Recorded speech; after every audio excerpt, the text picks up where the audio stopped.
Welcome to day one, part two of the Advent of Healing, a divorcee devotional written by myself that I'm going to share with you this Advent season. So, the first part is, do you hear what I'd hear? A few things overheard in the Bible. One, as God is calling out to them in the garden, meaning Adam and Eve. Two, do you hear the child? That's from the song, the Christmas song. 3, King Herod, hearing about baby Jesus, sent out a search party to find him. 4, you may be hearing rumors about yourself and your past life, but just as the 3 wise men never went back to the king, you should not either. Go another way. How can you find yourself a new way home? So our scriptural references I'm going to put on the screen here. And then here we go. We've all heard God's calling, yet in Genesis, God called out to Adam and Eve, and they hid themselves in shame and regret. We often take a step back from church life, friends, or family during the seasons when we should lean in. When we lose our footing, we try to regroup out of the spotlight. Paul states in the second book of Timothy, "But I am not ashamed." God knows more about us than we often would like to admit to ourselves. We are trying to hide the unpleasant parts, the painful parts of our lives, from our colleagues at work to our friends. We try and put on a brave face, but nothing about divorce is shameful. There is no sin separating us unless you made it in a sleazy way.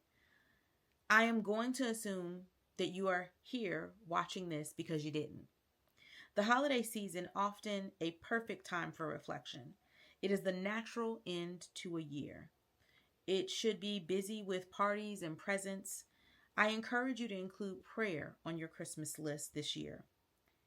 How you get to the other side of this kind of pain is by preparing to do the work set before you.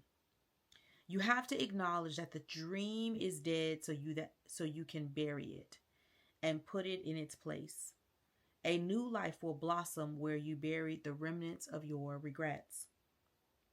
I challenge you to hearken to hear his voice instead of your own, as a loop in your own head of all you did wrong. I promise you he can help make it right. I know you are living in the realness of being single in a season full of love and laughter. There isn't much funny to you these days. I pray that you find bittersweet joy. What you hear in the silence is hope. What you plant today will bloom beautifully in the spring.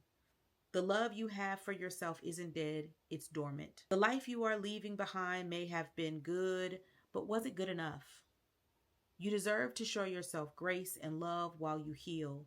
Provide a soft space in your heart for the grief. Feel it. Rest in it. So that when you are ready, you can put it down for good.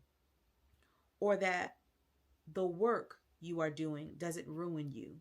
That grief doesn't eat you alive. This Christmas classic is about the hope of a full weight of the world resting on the shoulders of a baby in a basket, born to a scared young mother and a confused father. The word about his birth spread like the rumors of today, but what people were afraid of was what he was going to do, not who he was at birth. I pray that your purpose is so strong that the mere mention of your name shakes something loose in hell. That the kind of hope I have about what God is asking me to do and be for you in this season of divorce.